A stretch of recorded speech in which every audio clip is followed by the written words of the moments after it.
Assalamualaikum warahmatullahi wabarakatuh.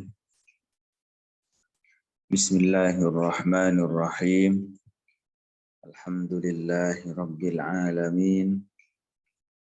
Wa sallallahu wa sallam ala rasulillah wa ala alihi wa sahbihi wa mawala.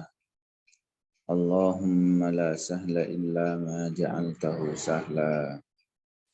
وأنت تجعل الحزن إذا شئت سهلا اللهم ارزقنا الإخلاص في النية والقول والعمل. Teman-teman sekalian yang semoga sama-sama mendapatkan rahmat dari Allah Subhanahu wa taala.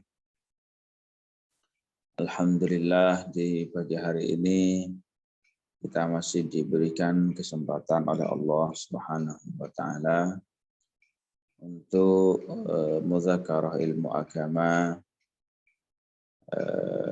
dan sebelum kita mulai, marilah kita sama-sama mengikhlaskan niat karena Allah Subhanahu wa taala. Untuk pembahasan kitab Sirat ya, yang dulunya itu kita taruh di hari Rabu ya, jam 10. Maka untuk seterusnya dari hari ini dan seterusnya insya Allah Ta'ala akan dilaksanakan pada pagi hari, yaitu hari Sabtu. Cuma pada kali ini saya tidak bisa lama, jadi insya Allah Ta'ala di jam 5 nanti 45 kita sudah selesai untuk kali ini. Nah, qala al-muallifu rahimahullahu ta'ala rahmatan wasi'ah. Ya, fala yujadu fawqal arshi syai'un hayyun yaskunuhu. Innama yujadu kitabun fawqal arshi maktubun fihi inna rahmati sabaqat ghadabi. Di pembahasan sebelumnya telah dijelaskan bahwasanya keyakinan ahli sunnah wal jamaah, keyakinan yang diajarkan oleh mayoritas umat Islam adalah bahwasanya Allah Ta'ala ada tanpa tempat dan tanpa arah. Ya, maknanya dikarenakan Allah Ta'ala bukan benda, maka Allah tidak berada di atas, ya, di bawah, kanan, kiri, depan, belakang, dan juga tidak butuh kepada tempat. Seperti itu. Ya, Allah Ta'ala tidak butuh kepada tempat. Kemudian orang-orang di luar ahli sunnah wal jamaah, ya, mereka ya di antara mereka ada yang mengatakan bahwasanya Allah Ta'ala bersemayam di atas arsy, ya, berada di atas arsy. Ya, kemudian ketika dikatakan oleh para ulama ahli sunnah wal jamaah, jika kalian mengatakan bahwasanya Allah Ta'ala berada di atas arsy, ya berarti kalian itu telah menyekutukan Allah Ta'ala dengan sebuah kitab yang juga ada di atas arsy. Kemudian setelah itu mereka mengatakan ya, orang-orang di luar ahli sunnah, bahwasanya kitab tersebut tidak berada di atas arsy, tetapi di bawah arsy. Sehingga kata mereka, kata fauq dalam hadis tersebut itu maknanya bukan di atas tapi bermakna di bawah. Nah, jadi apa namanya ya bergulir di situ. Setelah itu ya dengan beberapa dalil ya bahwasanya apa namanya kitab tersebut berada di atas arsy ya, maka kemudian guru kita Syekh Abdullah Al-Harari rahimahullah beliau mengatakan fala yujadu, maka tidak ada fauqal arsy, di atas arsy, syai'un hayyun yaskunuh, sesuatu yang hidup yang tinggal di atasnya. Nah, jadi tidak ada sesuatu pun yang hidup yang tinggal di atas arsy, kata Ustaz. Innama yujadu kitabun fawqal arsy maktubun fihi, tetapi yang terdapat di atas arsy adalah sebuah kitab yang tertulis di dalamnya inna rahmati sabaqat ghadabi. Apa maknanya? Ai anna mazahirar rahmati aksaru min mazahiril ghadabi. Artinya bahwasanya tanda-tanda rahmat Allah Ta'ala itu lebih banyak daripada tanda-tanda kemurkaannya. Ya, jadi yang ada di atas arsy itu adalah sebuah kitab. Sedangkan sesuatu yang hidup, ya, maka sesuatu yang hidup itu tidak ada yang berada di atas arsy. Nah, yang ada hanya sebuah kitab yang di dalamnya tertulis sesungguhnya inna rahmati sabaqat ghadabi, yang maknanya sesungguhnya tanda-tanda rahmat Allah Ta'ala itu lebih banyak daripada tanda-tanda kemurkaannya. Apa maknanya itu? Al-malaikatu min mazahirir rahmati. Jadi malaikat itu adalah termasuk tanda-tanda rahmat Allah Ta'ala. Wahum aksaru adadan min qataratil amtar. Dan mereka, para malaikat, jumlahnya itu lebih banyak dari tetesan-tetesan air hujan. Nah, jadi malaikat itu yaitu termasuk tanda rahmat Allah Ta'ala, dan jumlah mereka itu lebih banyak daripada tetesan air hujan, wa awraqil asjar, dan lebih banyak jumlahnya daripada daun-daun pepohonan. Ya. Wal jannatu min mazahirir rahmati, dan surga itu juga merupakan tanda-tanda rahmat Allah Ta'ala. Wahyi akbaru min jahannama bi'alafil marrad, dan surga itu lebih besar daripada neraka ya, ribuan kali. Nah, di situ. Nah, ini yang dimaksud dengan bahwa tanda-tanda rahmat Allah Ta'ala itu lebih banyak daripada tanda-tanda murkanya. Ya, apa namanya malaikat, itu jumlahnya lebih banyak daripada tetesan air hujan. Kemudian apa namanya surga itu jauh yang merupakan ini ya, merupakan tanda rahmat Allah Ta'ala, itu surga.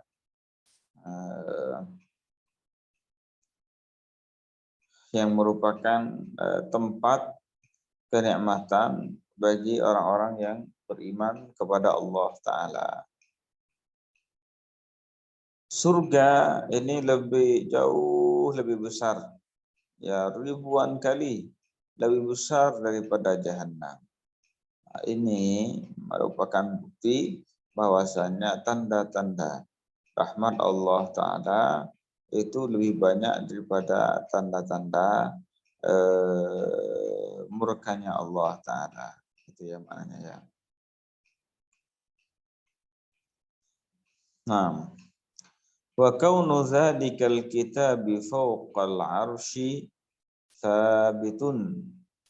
Ya, dan adanya kitab tersebut di atas arsy, ya, keberadaan kitab tersebut berada di atas arsy itu sabit, ya, tetap telah datang dari Rasulullah dengan hadis yang kuat. Akhraja haditsahul Bukhari. Ya, hadis yang menjelaskan bahwasanya Allah Ta'ala berada di atas bahwa kitab tersebut berada di atas arsy, ya, bukan di bawahnya, adalah hadis yang diriwayatkan oleh Imam Al-Bukhari wan Nasa'i, dan juga An-Nasa'i dalam As-Sunan Al-Kubra wa ghairuhuma, dan yang lainnya. Walafzu riwayat Ibnu Hibban, dan lafaz riwayat Ibnu Hibban, lamma khalaqallahu al-khalqa kataba fi kitabin yaktubuhu ala nafsi wa huwa marfu'un fawqal arsy inna rahmati sabaqat ghadabi. Ya, setelah Allah Ta'ala menciptakan makhluk, Allah Ta'ala menulis dalam sebuah kitab, ya, maksudnya Allah Ta'ala merintahkan. Ya, itu maksudnya.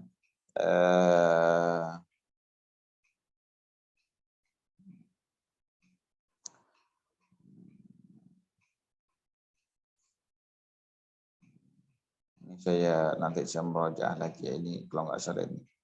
Merajaah lagi. Cuma di sini yaktubuhu ala nafsihi, bahwasanya Allah Ta'ala, ya, memerintahkan, saya di sini sekarang lagi lupa apa, malaikat atau al-qalam, untuk menulis di sebuah, memerintahkan kepada malaikat atau al-qalam, nanti saya murajaah, untuk menulis di sebuah kitab, ya, sebuah janji, ya, untuk menulis di kitab tersebut sebuah janji, dan kitab itu, ya, terangkat di atas arsy. Apa yang diperintahkan untuk ditulis di sana? Inna rahmati taghlibu ghadabi, sesungguhnya tanda-tanda rahmatku, yaitu tanda-tanda rahmat Allah Ta'ala itu lebih banyak daripada tanda-tanda murkanya Allah Ta'ala. Begitu.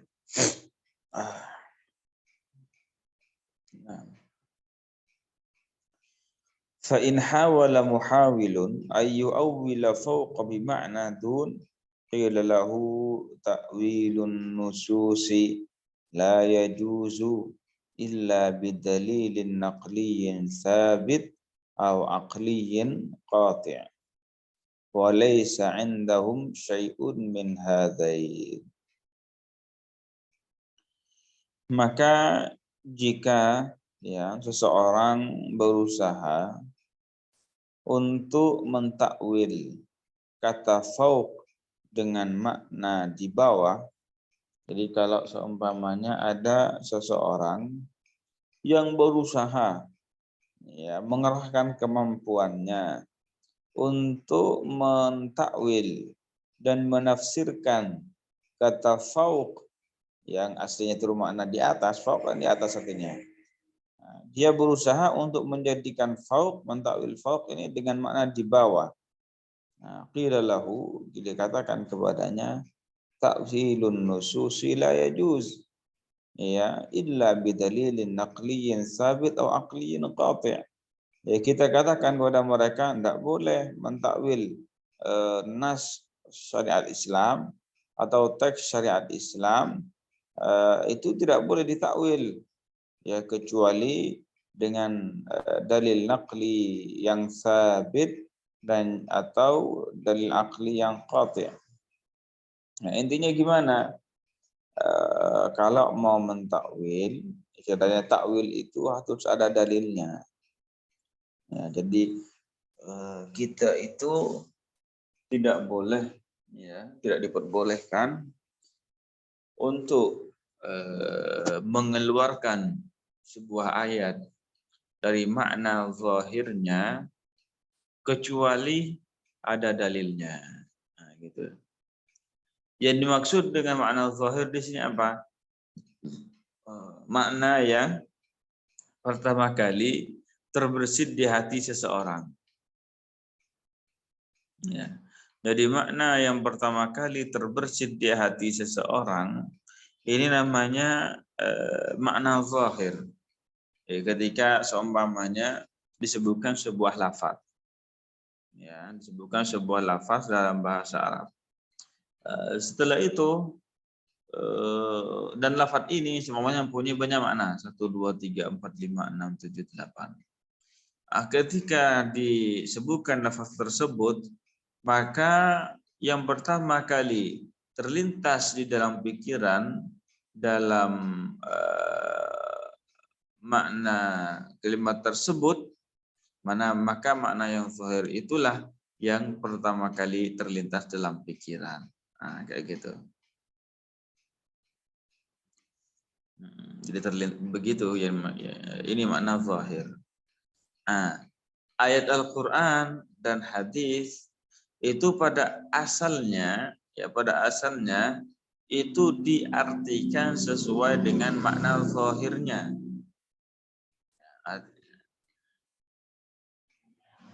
Kecuali apabila ada sebuah dalil, ya, baik dalil dari Al-Quran, dari hadis, atau dalil dari akal yang kuat, ya, maka di sini diperbolehkan untuk mentakwil ayat ataupun hadis tersebut. Tetapi jika seseorang itu tidak mempunyai dalil dalam masalah ini, ya, tidak ada dalilnya, maka tidak diperbolehkan baginya untuk mentakwil Al-Quran ataupun untuk mentakwil hadis Rasulullah Sallallahu Alaihi Wasallam. Artinya tanpa adanya dalil tidak boleh bagi seseorang untuk memalingkan sebuah teks syariat Islam dari zahirnya. Tetapi kalau seumpamanya dia mempunyai dalil, memang ada dalilnya yang mengharuskan untuk ditakwil, seandainya tidak ditakwil nanti malah akan menyerupakan Allah Ta'ala dengan makhluknya, mensifati Allah Ta'ala dengan sifat makhluknya, dan seterusnya, maka takwil di sini ya diperbolehkan, bahkan suatu keharusan.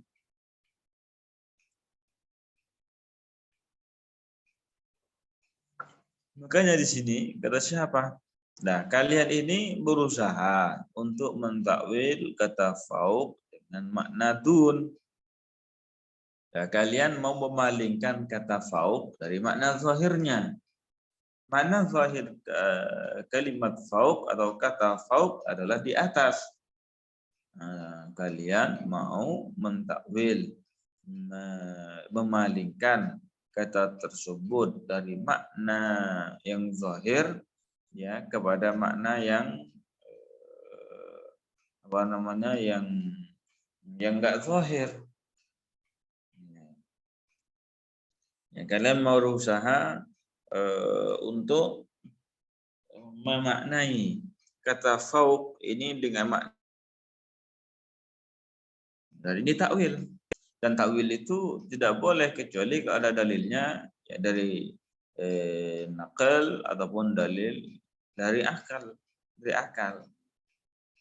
Nah, mana dalil? Ini maksudnya mana dalil yang yang mengharuskan kamu ini mentakwil dua kalimat syahadat, mentakwil hadis ini? Mana dalilnya? Nah, di situ maksudnya. Makanya saya bilang apa? Walaisa indahum syai'un min hadain. Maka mereka itu, ya,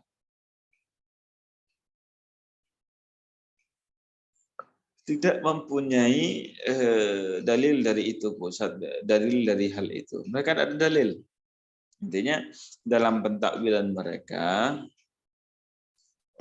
kata fauq dalam hadis tersebut dengan makna di bawah itu tidak ada landasan dalilnya. Tidak ada dalilnya dari Al-Quran, tidak ada dalilnya dari hadis, tidak ada dalilnya dari apa namanya? Tidak ada dalilnya dari dalil akal. Jadi kayak gitu. Wala dalila ala luzumit ta'wili fi hadzal hadis, dan tidak ada dalil yang mewajibkan harus mentakwil ya hadis ini.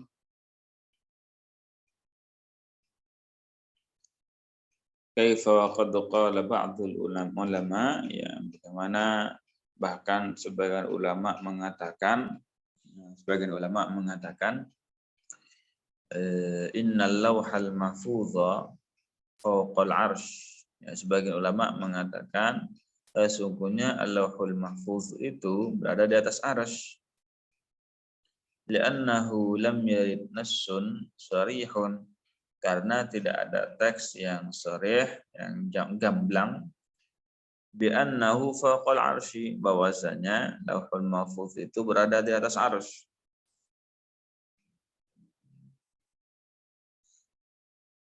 Wala bi annahu tahtal arsy, dan juga tidak ada dalil yang gamblang, yang sharih, yang menjelaskan bahwa arsy itu berada, bahwasanya Allahul Mahfuz itu berada di bawah arsy. Tabaqiyal amru al-ihtimal. Maka di sini masih ada kemungkinan-kemungkinan. Kemungkinannya apa? Ay ihtimali, yaitu kemungkinan bahwa sa'annal lauhal mahfuz fawqal arsy. Kemungkinan, masih ada kemungkinan bahwasanya Allahul Mahfuz itu berada di atas arsy.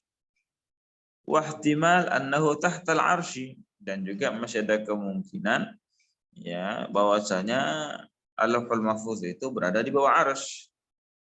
Ta'ala qawlihi innahu fawqal arsy, maka dengan perkataannya bahwasanya arsy itu, bahwasanya Allahul Mahfuz itu berada di atas arsy, yakunu ja'alal lauhal mahfuza mu'adilan lillah, berarti ia telah menjadikan Allahul Mahfuz itu apa namanya, sekutu, ya serupa ya dengan Allah Ta'ala. Ay ayyakuna Allah bimuhadati qismin minal arsy. Ya, kalau begitu artinya apa? Allah Ta'ala itu berada di bagian tertentu dari arsy. Wallahu bimuhadati qismin minal arsy, dan Allahul Mahfuz berada di bagian tertentu dari arsy. Wa hadza tashbihun lahu bi khalqihi, dan ini adalah menyerupakan Allah Ta'ala dengan makhluknya. Lianna muhadzata syai'in li syai'in min sifatil makhluk. Ya, karena lurusnya suatu benda dengan benda yang lain itu merupakan sifat makhluk. Jadi begini, maksudnya di sini beliau menjelaskan, ya Syekh menjelaskan bahwasanya tidak ada dalil yang pasti, ya, yang qat'i, yang menunjukkan bahwa arsy itu bahwa al-lauhul mahfuz itu berada di atas ataupun berada di bawah arsy. Artinya ini masih ada kemungkinan. Ya bisa jadi lah, ya gitu. Maksudnya bisa jadi Allahul Mahfuz itu berada di atas arsy, dan juga bisa jadi Allahul Mahfuz itu berada di bawah arsy. Ya, masih ada kemungkinan, masih bisa jadi gitu. Karena memang tidak ada dalil yang sharih, yang tegas, yang menjelaskan hal itu. Makanya di sini masih ada kemungkinan. Kemudian jika kemungkinan tersebut diambil bahwa istilahnya ada yang artinya kita mengambil, seseorang mengambil pernyataan bahwa al-lauhul mahfuz itu berada di atas arsy dan kemudian Allah Ta'ala juga berada di atas arsy. Berarti ya apa namanya nanti terjadi keserupaan antara Allah Ta'ala dengan lauhul mahfuz dan juga dengan kitab yang itu tadi. Ya. Kemudian berarti nanti Allah Ta'ala samanya ya atau Al-Lauhul Mahfuz itu berada di bagian tertentu dari arsy. Nah, di situ. Nah, lurus di atas arsy-nya di bagian ini. Nah, setelah itu nanti kitabnya tadi itu di bagian ini dari arsy. Sedangkan Allah Ta'ala di sini. Maka di sini apa? Ya, di sini jelas menyerupakan Allah Ta'ala dengan makhluknya. Ya, yang jelas mengandung unsur tasbih. Ya, mengandung unsur tasbih, yaitu menyerupakan Allah Ta'ala dengan makhluknya. Nah, jadi seperti itu.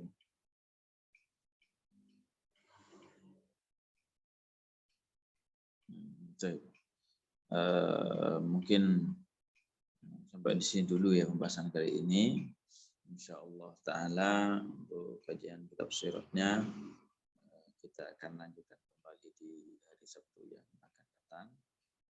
Kalau untuk hari esok pagi itu kita lanjutkan kitab Al-Maqsidul Asna insyaallah taala jika panjang umur ya, diberikan kesehatan oleh Allah Subhanahu wa taala dan juga diberikan kesempatan. Baik, sebelum kita tutup ya pertemuan pada pagi hari ini, mari kita sama-sama baca surah Al-Fatihah ya, dengan ikhlas karena Allah Ta'ala serta dengan bacaan yang benar. Kita niatkan bacaan Al-Fatihah ini untuk kesembuhan guru kita yaitu Syekh Tariq Menam yang masih dirawat di rumah sakit gitu ya.